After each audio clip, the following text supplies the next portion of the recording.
जी hello दोस्तों। मैं हूं कमर चीमा और दोस्तों मेरे साथ मौजूद हैं आसिफ रमीज दाऊदी साहब। आप इनको सुनते रहे हैं मीडिया पे, इंडियन भारतीय मीडिया पे भी आते रहते हैं और अपने मुल्क और पाकिस्तानी पॉलिटिक्स और इंडियन पॉलिटिक्स और इस पे गहरी नज़र रखते हैं। आसिफ साहब, आपके वक्त का बहुत शुक्रिया। बहुत शुक्रिया कमर साहब। अस्सलाम जी वालेकुम, नमस्ते, गुड इवनिंग, जय हिंद to everyone and happy Deepavali to all your viewers specially from India and all around the world. जी, थैंक यू। अच्छा आसिफ साहब, ये बताएं कि पाकिस्तान के एनएसए मोईद यूसुफ ने कहा है कि मैं नहीं जाऊंगा भारत, क्योंकि जो इंडिया के नेशनल सिक्योरिटी एडवाइजर हैं अजीत डोवल साहब, he is not a peace maker, he is a spoiler. तो आप ये बताएं कि अगर मोईद यूसुफ साहब नहीं जाते तो जो भारत की एफर्ट थी कि सारी रीजन के ममालिक को इकट्ठा कर लेंगे, तो वो it is not going to be fruitful. और ये तो बहुत बड़ा एक सीरियस ब्लो लगा है भारत को अफगानिस्तान के मामले में। How do you see this Asif साहब? कमर साहब, इंडिया जो है ना वो बहुत ही पीस लविंग कंट्री है और इस तरह के बड़े एफर्ट्स इंडिया लगाते रहे हमेशा से, खास तौर से अपने पड़ोसियों के साथ जो उनके रिलेशंस होते हैं।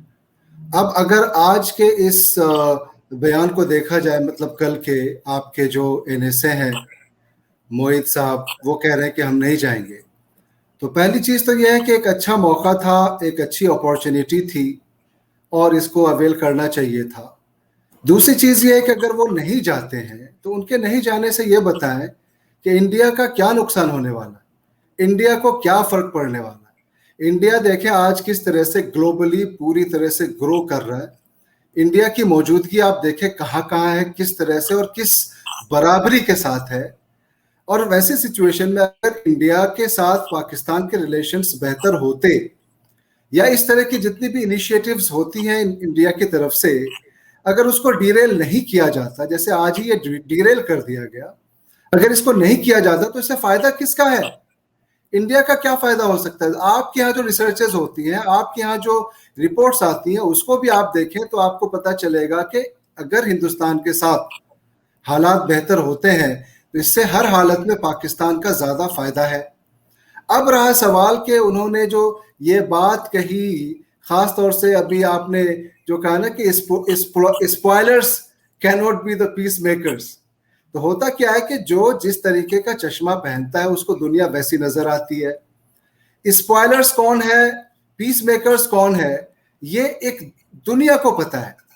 अगर वो एक इल्जाम लगाते हैं कि हिंदुस्तान या वहां के एनएसए स्पॉयलर हैं या पीस मेकर हो नहीं सकते, तो आप दुनिया की नजरों से देखें कि दुनिया ये कह रही कि कौन स्पॉयलर है और कौन पीस मेकर है। बेसिक एक डिफरेंस जो है ना कमर साहब, जो एनएसए में मैं आपको बताऊं कि हिंदुस्तान के अंदर जो एनएसए है ना वो है नेशनल सिक्योरिटी एडवाइजर, और आपके यहाँ जो एनएसए है ना वो है एनएसए यानी नॉन स्टेट एक्टर्स। और ये नॉन स्टेट एक्टर्स जो है ना, ये साथ में आप इस्टेब्लिशमेंट को भी जोड़ दें तो यहाँ जो है ना एनएसए की मीनिंग ही बदली हुई है आपने। तो जब उनको सिक्योरिटी से मतलब नहीं, उनको पाकिस्तान की आवाम की भलाई से मतलब नहीं, तो हिंदुस्तान का क्या बिगड़ने वाला आप ये बता दें। उनके नहीं जाने से या जाने से अगर तो वो आ जाते तो एक बड़ी अच्छी बात थी, एक अच्छा मौका था। और एक जितना भी इंट्रैक्शन होता है, कहते हैं ना people to people interactions, officers to officers interactions, और हाई लेवल की इस तरीके की मीटिंग्स जब होती हैं तो उससे तो देखें एक बहुत ही मौके बनते हैं। वहां पे जाके आप अगर कुछ आपको अपना डिससेटिस्फैक्शन किसी चीज में आप अग्री नहीं करते, वो आप दर्ज करवाते, वो दूसरी चीज होती। लेकिन सिरे से जैसे आपके प्रधानमंत्री का कहना होता है एब्सोल्युटली नो, तो उसी सेम इस पे पैटर्न पे आपके तमाम लोग चलते, ये भी कह रहे हैं एब्सोल्युटली नो, हमें नहीं जाना। भाई आपके एब्सोल्युटली नो का क्या असर हो रहा है? आइसोलेशन में आप है वो आपने देखा। और उसी अंदाज में अगर सारे लोग, मुझे लगा कि कुछ तो लोग वहां पे सेंसिबल बात करते होंगे। आप शेख रशीद साहब की बात कर लें जो उन्होंने बेतुके बयानात दिए और देते रहते हैं, फवाद साहब की बात कर लें, या अभी आप इनकी बात कर लें जो ये कह रहे हैं कि आपके spoilers can not be peace makers. तो इन तमाम चीजों से वो अपना ही काम खराब कर रहे हैं, अपने मुल्क के लोगों का भला नहीं सोच रहे हैं। और इसमें एक अना दिखती है, कहीं ना कहीं एक एटीट्यूड है। अगर तो आपको यह एहसास है कि आपके मुल्क में इकोनॉमी कहाँ जा रही है, आपके मुल्क में जो दूसरे मसाइल हैं। आप देखें ना, आपके मीडिया में लोग कहते हैं कि बैनुल अक़वामी भिखारी का वर्ड इस्तेमाल किया जाता है। ये मैं नहीं कह रहा हूँ, ये तमाम मीडिया में कहा जा रहा है। तो जब इस तरह की चीजें चल रही हैं और वैसे हालात में आपको अना दिखाना या एटीट्यूड दिखाना, लोग आपको बुला, और ये कहीं ना कहीं बताऊं मैं, एक आपके यहाँ बहुत ही इस्लामिक बातें होती रहती है कि इस्लाम मुस्लिम, ये अगर कोई दावत आपको देता और आप उस दावत को ठुकराते हैं तो कहीं ना कहीं ये गैर इस्लामिक एक एटीट्यूड भी हो जाता है। लेकिन यहाँ पे बात तो है कि अना की बात हो जाती, ईगो की बात हो जाती है कि हमें मैं की बात आ जाती है। अब मैं कैसे बता रहा हूं, मोईद यूसुफ जो आपके हैं एनएसए साहब, उनके नाम का अगर शॉर्ट फॉर्म आप निकालेंगे तो MY है, मोईद यूसुफ। MY यानी माई यानी मैं, आई मी माई यानी अना, यानी मैं ही मैं हूं, मेरे सामने दूसरा कोई है नहीं। और इसी मैं के चक्कर में पाकिस्तान का डॉलर की रुपीस की वैल्यू कहां चली गई, पाकिस्तान की इकोनॉमी कहां चली गई, पाकिस्तान में कितने मसाइल आ गए। TLP तो संभलते नहीं संभाला जा रहा है। किस तरह से अभी TLP पे भी मैं आऊंगा कुछ देर में, डिस्कशन के दरमियान बात आएंगी। अगर तो यही एटीट्यूड होता ना, व्हाई नॉट आवर्स, हम नेबर्स के साथ या अपने मुल्क के साथ, तो वो एटीट्यूड मिलजुल के जो टीम वर्क करने वाली बात आती ना, तो वो आ नहीं सकती, क्योंकि उनके नाम में ही आप देखिए माई है, MY माई, जो मैंने आपसे बताया। तो इससे कैसा होता है, पीपल्स प्रोग्रेस नहीं होता, मुल्क प्रोग्रेस नहीं करता ऐसी चीजों से सिर्फ और सिर्फ एब्सोल्युटली नो वाला एटीट्यूड दिखता है। और ये कहीं ना कहीं डबल स्टैंडर्ड भी इससे साबित होती है। वो कैसे, मैं आपको बताऊं कमर साहब, आपके यहां से, बल्कि आपके शो में कई बार ये बातें हुई है, आप मीडिया रिपोर्ट्स में अगर आप देखेंगे तो किस तरह से अमेरिका को ये बीच में लाने की कोशिश की गई कि मीडिएट करे, इंडिया से हमारे रिलेशन ठीक करवा दें, एयर स्पेस तक देने की बात हो गई थी। उसी तरह से दूसरे और मुल्कों से भी बात चल रही थी कि कैसे आप चाहते हैं कि हिंदुस्तान के साथ हमारे हालात जो है बैकडोर से या जिस तरह से भी वो ठीक करवा दिए जाएं। एक तरफ तो वो बातें चल रही हैं, और दूसरा डबल स्टैंडर्ड ये है कि इस तरीके का एटीट्यूड, अरे उनके लिए तो एक बड़ा अच्छा मौका था कि वो अपने पूरे टेन्योर में इंडिया भी नहीं गए थे। आप जाके देखते हिंदुस्तान में कैसे वहां पे इस्तकबाल होता है, कैसे वेलकम किया जाता है, किस तरह से आपके क्या कहते हैं प्रधानमंत्री जब नवाज शरीफ साहब थे तो जब शपथ ग्रहण था उस वक्त भी बुलाया गया था उनको और वो गए थे। किस तरह से वहां पे इमरान खान साहब जब गए, हालांकि वो जब गए थे 2011 में, तो उन्होंने ये कहा था अपने स्पीच में कि आई ग्रू अप हेटिंग इंडिया। वो एक दूसरा एक मामला है, लेकिन ये कहना, ये मैं चाह रहा हूं कि हिंदुस्तान के अंदर जाके आप देखते, आप दावत को कबूल करते और वहां पे अपनी जो भी नाखुशी है चीजों को दर्ज करवाते, बजाय इसके कि ये एटीट्यूड में रहना, डबल स्टैंडर्ड दिखाना, ये आपके मुल्क के लोगों के लिए इससे फायदा नहीं है। अगर तो देखें, आप मीडिया रिपोर्ट्स देखें और तमाम बात करें तो सब ये कहते हैं कि अगर हिंदुस्तान से आपके हालात बेहतर हो जाते हैं तो उससे हर हालत में पाकिस्तान की आवाम का और पाकिस्तान का बहुत बड़ा फायदा है।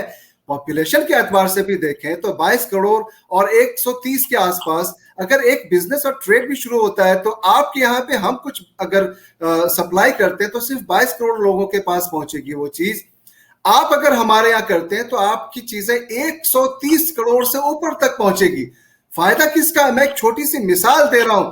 तो कहने का मतलब यह है कि आपके यहाँ कोई तो ऐसा सेंसिबल बंदा हो जो फॉरेन पॉलिसीज को समझ सकता हो, जो इंटरनेशनल रिलेशंस को समझ सकता हो। अब फॉरेन पॉलिसीज में जब मैं बात कर रहा हूं तो मुझे तमाम चीजें ये समझ में आई जो मैं कहता हूं, और जो चीजें दिखती हैं वो यही है कि फॉरेन पॉलिसी आपके यहाँ पे जो है या फॉरेन मिनिस्ट्री वो पूरी तरह से आउटसोर्स्ड है। वहां के तमाम फैसले क्या फॉरेन मिनिस्ट्री या वो लेती है? ये जग जाहिर है कि वो कहां से फैसले लिए जाते हैं। तो वैसे हालात में जो डीरेल करना चाहते हैं हिंदुस्तान और पाकिस्तान के पीस प्रोसेसेस को, जो ये नहीं चाहते हैं कि हिंदुस्तान और पाकिस्तान के बीच रिलेशन बेहतर हो, वो यकीनन इस तरीके के फैसले को इनकरेज करेंगे। और मैं आपसे ये कहना चाहता हूं कि ये बेइंतहा ऐसा मौका था जिसको इन्होंने खोया है कि आप जाके मिल सकते थे, बातें कर सकते थे, और आपने उन तमाम चीजों को खो दिया है। ये फैसला बहुत ही गलत है। ये माई वाला जो एटीट्यूड है, अना वाला, मैं और उस एटीट्यूड से आपका मुल्क कहाँ जा रहा है वो सारी दुनिया देख रही है। और जो ये आईना आप दिखा रहे हैं, एक्चुअली होता क्या, जब आप एक उंगली किसी की तरफ उठाते हैं तो 4 उंगली आपकी तरफ होती हैं। तो ये जो कह रहे हैं कि spoilers can not be the peace makers, उनका इशारा खुद अपनी तरफ है। और उनका जो ये फैसला हुआ है नहीं जाने का, ये खुद इस चीज को साबित करता है कि स्पॉयलर कौन है और पीस मेकर कौन है। दरअसल आसिफ साहब, आप सारी बात में कन्वीनियंटली आप अजीत डोवल साहब के रोल को माइनस कर गए। आप उनकी अफगानिस्तान में जो वो करते रहे और जिस तरह उन्होंने वहां से बैठ के टीटीपी को फंडिंग की, वो आप गोल कर गए। आपने बलूचिस्तान में इन्वॉल्वमेंट और कुलभूषण यादव नेटवर्क को गोल कर गए। बेसिकली मोहित यूसुफ कह रहे थे कि आप स्पॉइलर हैं, वो इस वजह से कह रहे थे। एक है कि आपका माजी का क्या किरदार है और एक है आप मुस्तकबिल में कैसे कहते हैं। एक है लेटर भेज देना एनएसए को जी आप आए, एक है जी कि आप इंश्योरेंस दिलाएं कि जो माजी में हम करते रहे हैं अफगानिस्तान में लॉलेसनेस फैलाई, वहां पे जो ग्रुपों को सपोर्ट किया कि पाकिस्तान में इंस्टेबिलिटी क्रिएट करे, अगर तो भारत उसमें एक दिखाता डेवलपमेंट दिखाता, कोई अपना विजन दिखाता, तो शायद मोहित यूसुफ इसको मान लेते। तो बेसिकली वो इस एंगल से, जो मुझे समझ उनकी स्टेटमेंट से, मेरी को उनसे बात नहीं हुई, लेकिन जो मेरी समझ में ये जो चीज आई है, मैं उस एंगल से बताना चाह रहा हूं। और रही बात, आपने कहा कि आप दुनिया आपकी बात मानती है, आप दुनिया में जाते हैं। देखिए, दुनिया सबकी बात नहीं मानती है, लेकिन आपको एडवांटेज है आपकी जरा आबादी का। तो इस चीज में वो शायद ये बात कर रहे हैं। तो डबल स्टैंडर्ड, आपने कहा कि पाकिस्तान में ये जो डबल स्टैंडर्ड है, तो शायद मोहित यूसुफ साहब ये भी कह रहे हैं, जो मुझे उनकी समझ आई है। I am not privy to what वो क्या सोचते हैं, लेकिन मैं अगर अपने आप को मोहित यूसुफ की जगह पर रख के सोचूं कि वो कैसे सोच रहे हैं, तो बेसिकली वो मैं सवाल या वो जो सोच है मोहित यूसुफ की आपके सामने और व्यूअर दोस्तों के सामने रखने की कोशिश कर रहा हूं। शायद वो ये भी कह रहे हैं कि एक तरफ तो आप कहते हैं आप एक लिबरल मुल्क हैं, दूसरी तरफ कश्मीर में आप जो है वो एक और अंदाज से जो है वो हॉकिश अंदाज से आप डील कर रहे हैं, वहां पे मुसलमानों को मार्जिनलाइज किया जाता है। सो आई थिंक मोहित यूसुफ ये बात कर रहे हैं, ये है वो मोहित यूसुफ का पैरामीटर सोचने का, जिसने उनको अजीत डोवल को स्पॉइलर कहा है। सो आप इसको एड्रेस करना पसंद करेंगे कि ये बिल्कुल, जो चीज मैं करना चाहूंगा। बिल्कुल मैं इस पे ये कहना चाहूंगा कमर साहब कि अगर ये इस पर्सपेक्टिव में भी इस बात को समझा जाए मोहित यूसुफ साहब के कि वो इस अफगानिस्तान के हवाले से और हमारे एनएसए को स्पॉइलर इस नज़रिए से कह रहे थे, तो मैं आपको बताता चलूं कि पहले तो मोहित यूसुफ साहब और पूरी उनकी टीम या वो तमाम आपके व्यूअर्स जो इस चीज़ ऐसा ख्याल रखते हैं, उनको ये समझना चाहिए कि स्पॉइलर वो नहीं है। अफगानिस्तान में हमने जो भी तमाम काम किए हैं वो जग जाहिर है, सारे डेवलपमेंट के काम हुए हैं। और ये इल्ज़ामात मैं बार बार कहता हूं कि ये इल्ज़ामात हैं, इल्ज़ामात लगाए जा रहे हैं। और ये तमाम इल्ज़ामात जो हैं वो आप अगर उनसे बात करें, मैं आप पे इल्ज़ाम लगाऊंगा, आप मुझ पे इल्ज़ाम लगाएंगे, लेकिन इसमें मैं बार बार कहता हूं कि जो थर्ड जो पार्टीज होती है ना, आप उनके व्यूज देखें। आइसोलेशन में आज कौन है, लेकिन खैर उस पर मैं आ रहा हूं। मैं इस पर यही कहना चाह रहा हूं कि आप देखें, अगर आपके ये तमाम इल्जामात मोहित यूसुफ साहब अगर उस नजरिए से भी कह रहे हैं, वो अगर सही है, तो बताएं कि 20 साल तक तो ऐसे कोई धमाके, ऐसे कोई सुसाइडल अटैक्स या मस्जिदों में 150 लोगों को पहले मार देना, बाद में मस्जिदों में अटैक होना, ये तमाम चीजें तो नहीं हुई, इनस्टेबिलिटी तो नहीं हुई। लेकिन जैसे ही अभी 15 अगस्त से अगर बात करें, अभी तो हिंदुस्तान वहां पे है नहीं। तो अगर आपका या उनका ये नजरिया सही है या इल्जाम सही है, तो अभी तो 15 तारीख से लेके 15 अगस्त से लेके अब तक में जब हिंदुस्तान की वहां मौजूदगी नहीं है, ना तो उनके सिफारत खाने हैं, ना तो उनके ऑफिसर्स हैं, ना तो किसी तरीका का इवन इंटरेस्ट है, तो वैसी सिचुएशन में इतनी इनस्टेबिलिटी वहां क्यों है? आपके आईएसआई के जो हेड है वो वहां पहुंचे हुए थे जब तमाम गवर्नमेंट की फॉर्मेशन की जा रही थी। हमारे यहां से कौन था वहां पे जब अभी कोई वहां एक्सेस ही नहीं है? तो वैसे हालात में इतने धमाके, वैसे हालात में मस्जिदों में मासूमों को की जान जाना, तो ये कौन करवा रहा है? यानी इससे ये बात साबित हो जाती है कि ये तमाम इल्जामात हैं, और वही लोग जो पहले इनस्टेबिलिटी चाह रहे थे वो आज भी हैं और आगे भी करते रहेंगे। और इसी चीज के खिलाफ हिंदुस्तान हमेशा खड़ा रहा और जीरो टॉलरेंस टू टेररिज्म के नारे के साथ आगे बढ़ता रहा, और अफगानिस्तान की जमीन का इस्तेमाल टेरर के लिए नहीं किया जाए, इसके लिए हमेशा आवाज उठाता रहा। तो ये तमाम बातें अगर उस नजरिए से मोईद यूसुफ साहब भी सोच रहे हैं तो बिल्कुल बिल्कुल एक्सेप्ट करने वाली नहीं है। और आपके व्यूअर्स को पता है कि वो ऐसा क्यों कह रहे, बल्कि जब वो ये बातें कह रहे थे तो आप अगर उनके फेशियल एक्सप्रेशन को देखें, जो एक नर्वसनेस थी, जो एक लगता है ना कि कोई बंदा एक झूठ सा बोल रहा है, वैसा दिख रहा था। आप उन तमाम चीजों को देखें, और आज अफगानिस्तान में जो इतने सारे मामला हो रहे हैं, तो अगर हिंदुस्तान कि वहां मौजूदगी नहीं तो आज कौन करवा रहा है। लिहाजा यह है कि आपके जरिए जो आप कह रहे हैं, जिस नजरिए से बात हो रही है, वो तमाम बातें पूरी तरह से गलत हो जाती है। चलें, आपकी मर्जी है, आप उसको नहीं करना चाह रहे एड्रेस, ठीक है। अच्छा ये बताइएगा आसिफ साहब के ये बताएं कि आप एक तरफ अमन की बात कर रहे हैं, लेकिन नरेंद्र मोदी साहब जब दिवाली के लिए जाते हैं अपने ट्रूप्स के पास, तो वो वहां पे जाके सर्जिकल स्ट्राइक की बातें करते हैं।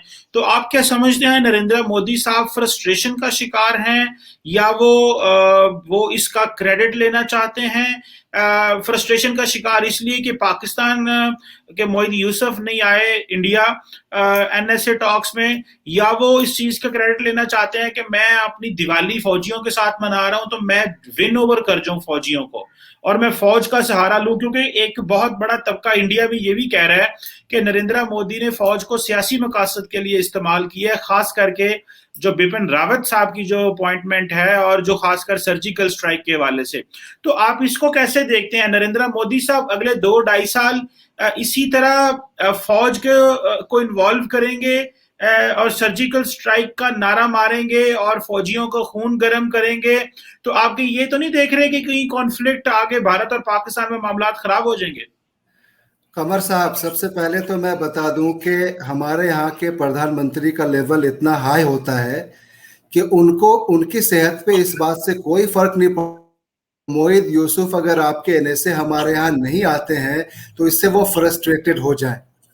अरे फ्रस्ट्रेटेड तो वो तब नहीं हुए, बल्कि उन्होंने इस चीज को ध्यान तक नहीं दिया जब यूनाइटेड नेशन के अंदर आपके प्रधानमंत्री ने किस किस तरह से हिंदुस्तान को लाने की कोशिश की, लेकिन उसके बावजूद भी हमारे प्रधानमंत्री ने, हमारे मुल्क के लीडरशिप ने उस चीज को ध्यान तक नहीं दिया। तो फ्रस्ट्रेशन तो बहुत दूर की बात है, बल्कि एक फर्स्ट सेक्रेटरी के लेवल के की एक ऑफिसर ने उस चीज को खत्म किया।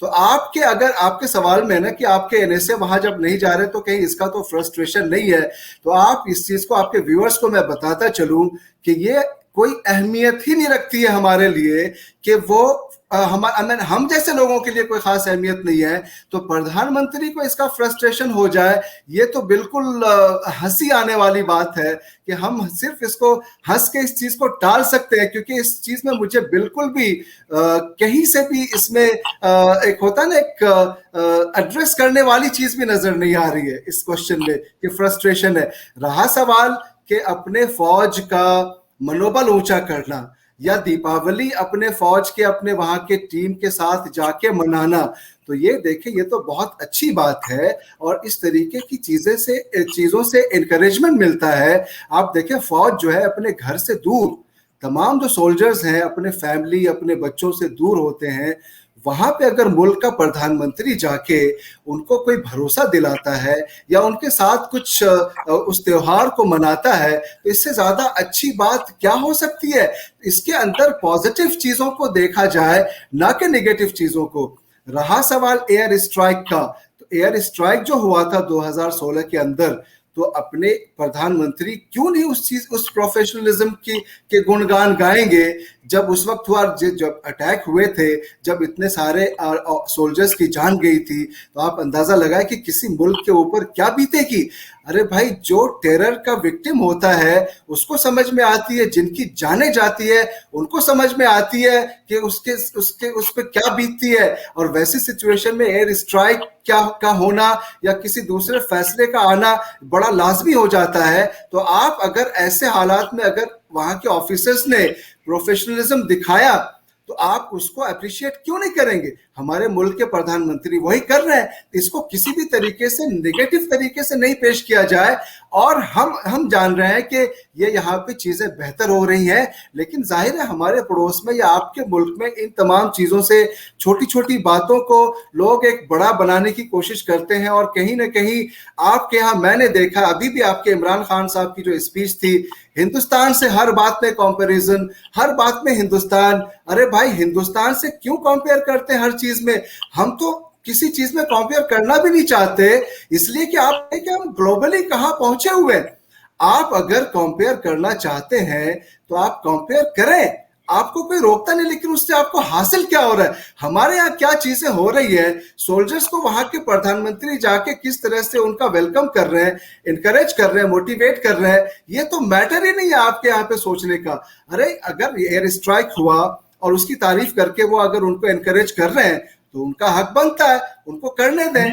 लेकिन आप ये देखें, एक छोटा सा पॉइंट, वो आप बिल्कुल इनकरेज करें, बहुत अच्छी बात है, इनकरेज करें, लेकिन क्वेश्चन ये आता है कि भारत के वजीर आजम ने जो भारतीय फौज का और एयरफोर्स का इस्तेमाल करते हैं सियासी मकासद के लिए ताकि वो इलेक्शन जीत सकें, तो कहीं ये तो चीज नहीं आप रीड करते कि क्योंकि भारत में बहुत सारे लोग ये कह रहे हैं, इस तरह एंगल को एड्रेस कीजिएगा। इसको मैं एड्रेस ऐसे करना चाहूंगा कि लोग, कुछ तो लोग कहेंगे, लोगों का काम है कहना, लोग कहते रहेंगे। आपके इस सवाल में मैं आप ये कह रहे हैं ना कि भारत के प्रधानमंत्री फौज को अपने इलेक्शन जीतने के मकसद से इस्तेमाल तो नहीं करना चाह रहे, यही तो आपका सवाल है ना। फर्क ये है कि हमारे यहाँ डेमोक्रेसी जिंदा है 1947 से लेके आज तक, और दिन ब दिन वो फ्लोरिश कर रही है। और आप क्या क्या कि आप क्या फौज जो है प्रधानमंत्री को यूज करती है, आप क्या जो फौज जो है वो प्रॉक्सीज यूज करती है। आप फर्क देखिए, प्रधानमंत्री अगर फौज की जाके तारीफ कर रहे हैं तो आप लोग इस एंगल से देख रहे हैं कि कहीं फौज का इस्तेमाल वो अपने इलेक्शन को जीतने के लिए तो नहीं कर रहे। लेकिन ये इसलिए आप सोच रहे हैं कि आप क्या फौज को की इतनी ज्यादा वो है कि टिश्यू पेपर से लेके, पैम्पर से लेके, गेहूं और आटा और आप नेल पॉलिश और हर एक चीज में इन्वॉल्वमेंट से लेके वहां की हुकूमत तक को कंट्रोल करने की जो बात है वो फौज के अंदर। तो आप देखें कि फौज आज की डेट में जो आपकी इमरान खान की सरकार के बारे में जो लोग कहते हैं, वो यही कहते हैं कि इससे बेहतर प्रॉक्सी फौज के लिए क्या हो सकती है। मुझे तो लगता है कि अगली हुकूमत भी इमरान खान की ही बन जाएगी। वो इसलिए बनेगी कि अगर फौज या एस्टैब्लिशमेंट और दूसरी जो नॉन स्टेट एजेंट्स है वहां पे, वो चाहेंगे कि इससे अच्छा प्रॉक्सी क्या हो सकता है कि सारी हरकतें हो जाए, मुल्क बर्बाद हो जाए और सारी क्रिटिसिज्म इमरान खान और उनकी सरकार को मिल जाए। कुछ उनके अंदर ऐसे मंत्री हैं बिना सर पैर वाले, आपके शेख रशीद की तरह, जो बदनाम करते हैं और क्रिटिसिज्म उनका होता है, मकसद आपके फौज का पूरा होता है जो रिमोटली वहां से कंट्रोल किया जाता है। तो फौज तो वहां पे कंट्रोल कर रही है और आज की आपकी जो हुकूमत है, और अब मुझे नहीं लगता कि आपकी फौज जो है ना कोई मार्शल लॉ भी लाने का सोचेगी, जब उनका सारा काम, सारी चीजें इमरान खान जैसे और उनके हुकूमत के जरिए होती जा रही है और उस पर कोई इल्जाम भी नहीं लग रहा, फौज पे कोई क्रिटिसिज्म भी उनको नहीं मिल रही है, तो वो क्यों चाहेंगे कि कोई और आए? तो आपके चीजें होती है, हमारे यहाँ तो क्या है कि फौज का मनोबल ऊंचा करने के लिए प्रधानमंत्री जाते हैं, आपके यहाँ फौज प्रधानमंत्री को कंट्रोल करते हैं। ये फर्क है। देखिए, ये तो आपने बजाय सवाल के जवाब देने के उल्टा सवाल कर रहे हैं, ठीक है ना। तो वो आपने सवाल का जवाब तो दिया नहीं है कि वो बिपिन रावत वाला और किस तरह आर्मी का इस्तेमाल होता है और बीजेपी के लोग जो हैं वो फौजियों की तस्वीरें लगाते हैं अपने बिलबोर्ड्स पे और अभिनंदन की तस्वीरें लगाते हैं और कहते हैं जी कि हमने देखो स्ट्राइक की। देखिए, पाकिस्तान में जो फौज है that is a force for good, force for stability, क्योंकि फौज जो है वो गारंटर है चीजों को सिक्योर करने की। बेशक वो डेमोक्रेसी हो, बेशक वो लॉ एंड ऑर्डर हो, बेशक जो एनएसए डबल स्पॉन्सर टेररिज्म हो, इन सबको वो जो है वो टेक केयर करने के लिए तैयार बैठी हुई है। बाकी ये जो आपने मिलिट्री इंडस्ट्रियल कॉम्प्लेक्स की बात की, इसमें मैं आपको बता दूं कि दुनिया की बहुत सारी फौजें ये काम करती हैं। आपके इंडिया की जो फौज है वो भी बड़े सारे गोल्फ कोर्स जो है वो चलाती है, शायद आपको पता नहीं है, और उनकी सारी प्रॉपर्टीज मेंटेन करते हैं वो। और उनमें शादियां भी करवाते हैं, उनमें फंक्शन भी करवाते हैं, लेकिन दरअसल आप की शायद नॉलेज में ये नहीं होगा। सो ये नहीं है कि ये अमेरिकन आर्मी भी बहुत सारे बिजनेसेस करती है, चाइनीज भी करती है, ईरानी भी करती है, टर्किश भी करती है। जो आर्मीज होती हैं वो बिजनेस करती हैं, और इसमें जब वो टैक्स पे कर रही है तो इसमें कौन सी बुरी बात है? वही टैक्स पे कर रहे हैं, बिजनेस कर रहे हैं, और अच्छा है, they are working for the nation और अपने मुल्कों के लिए काम कर रही है, करने दें। आपको अब हमारी फौज से सरकार बनाने की जरूरत क्या है कमर साहब? क्या सरकार का क्या काम रह जाएगा? दूसरे मिनिस्ट्रीज का क्या काम रह जाएगा अगर सब कुछ आर्मी नहीं करना है?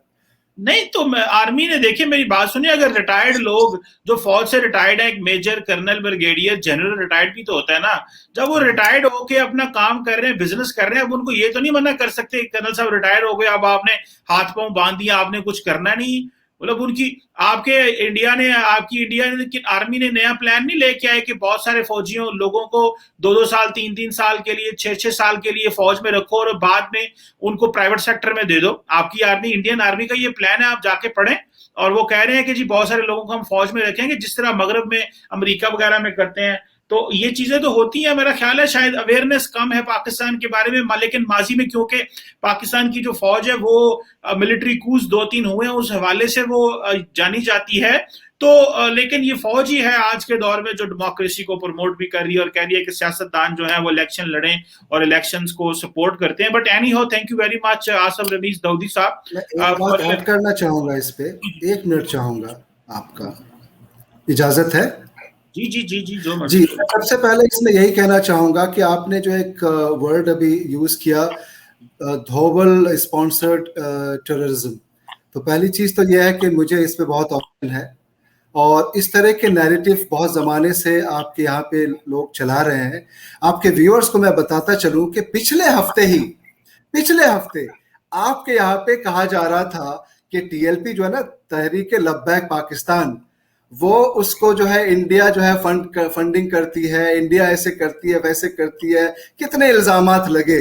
और उसके बाद आज देखे, आज उनके साथ सरकार तक बनाने की बात चल रही है और ये तक हो रहा है। तो आप ये बताएं कि आपके लोग, यहाँ के लोगों की विजडम इतनी खत्म हो गई है कि अगर एक तरफ आप कहते हैं कि उनको जो है इंडियन स्पॉन्सर्ड वो है, और उन्हीं को आप हुकूमत में लाने के लिए उसमें पार्टिसिपेशन दे रहे हैं या उनके साथ आप घुटने टेक रहे हैं, तो ये तमाम नैरेटिव है ना, ये फॉल्स नैरेटिव है। और इस तरह की नैरेटिव चला के आप लोग या आपकी वहां की जो एक टीम है वो कहीं ना कहीं लोगों को वर्गलाना तो चाहती है, लेकिन साबित कुछ नहीं हो पाता। चाहे अफगानिस्तान में भी हो, चाहे आप टीएलपी की भी बात कर लें, तो आप टीएलपी इससे बेहतर मिसाल कुछ नहीं हो सकती है कि पिछले हफ्ते तक आप लोग कह रहे थे कि ग्लोबल स्पॉन्सर्ड, इंडियन स्पॉन्सर्ड, फलाना ठिकाना, और अभी वो आपके साथ आपकी टीम में शामिल होने जा रहे हैं। तो लिहाजा ये नैरेटिव खत्म करिए, ये इल्जाम जो है ना, कुछ बेसलेस इल्जामात को लगाना खत्म करिए और कुछ सेंसिबल चीजों पे आ जाइए।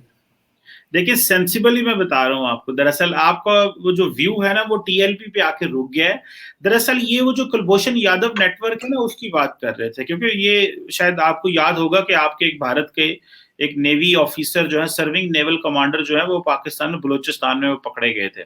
ये उनकी बात हो रही है टीएलपी के हवाले से। जो पीटीआई के लोग कह रहे हैं, वो जो आपने कहा है, हमारा भी यही मौकफ है कि ये अपना ही मजाक उड़ा रहे हैं। तो देखिए, एक चीज पे मैं आपके साथ मुत्तफिक हूँ कि एटलीस्ट, और वो ये है कि जो हमारे पीटीआई के लोग ये कह रहे हैं, हुकूमती पार्टी के लोग कह रहे हैं, वो अपना ही मजाक उड़ा रहे हैं कि देखो भाई, एक तरफ आप उन्हें कहते हो कि इंडिया से उन्होंने पैसे लिए, दूसरी तरफ आप उनसे इलेक्शन अलायंस करने जा रहे हो, तो हमें बताओ हमने क्या करना है, क्या कहना है अब इनको। सो वो जो मैं बात कर रहा था, जो मोहिदी यूसुफ साहब बेसिकली कहते हैं, वो बेसिकली वो जो कुलभूषण यादव नेटवर्क था उस हवाले से बातें वो कर रहे हैं। बट एनी हाउ, देखिए इसमें क्या है कि हिंदुस्तान और हम लोग लॉ अबाइडिंग सिटीजन्स हैं, लॉ अबाइडिंग कंट्रीज और इंटरनेशनल लॉज को भी बहुत ज्यादा फॉलो करते हैं।